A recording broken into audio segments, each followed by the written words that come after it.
Hello दोस्तों, नमस्ते, प्रणाम, जय माता दी। दोस्तों, आज हम आप लोगों के लिए एक नवरात्रि के लिए बड़ा ही मनोहर गीत लेकर आए हैं, जो एक पत्नी अपने पति की नौकरी के लिए माता भवानी से कैसे विनती कर रही है।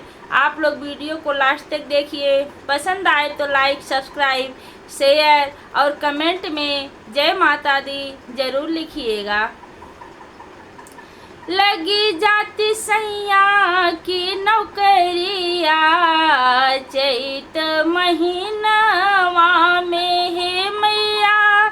लगी जाती सैया की नौकरिया, चैत महीनवा में। तोहरे दुआरिया पे हमरा और आइबे हो, नारियल और चुनरी मैया तोहें का चढ़ाइबे हो। ले तू हमरो खबरिया, चैत महीनवा में है मैया। ले तू हमरो खबरिया, चैत महीनवा में।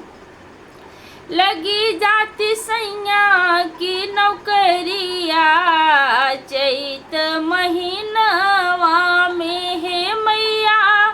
लगी जाती सैया की नौकरिया, चैत महीनवा में। तोहरे दुआरिया पे हमरा और आइत हो, अड़हुल के फुलवा माई तोहे का चढ़ाइते हो। सुन ले तू हमरो अर्जिया, चैत महीनवा में है मैया।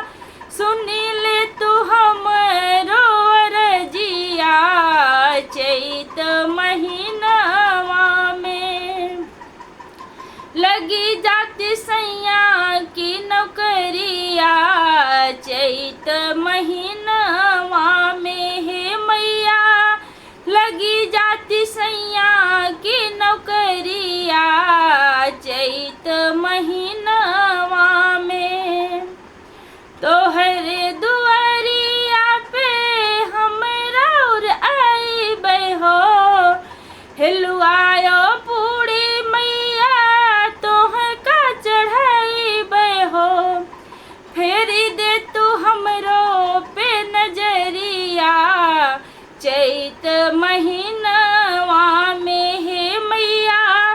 फेरी दे तू हमरो पे नजरिया, चैत महीनवा में है मैया।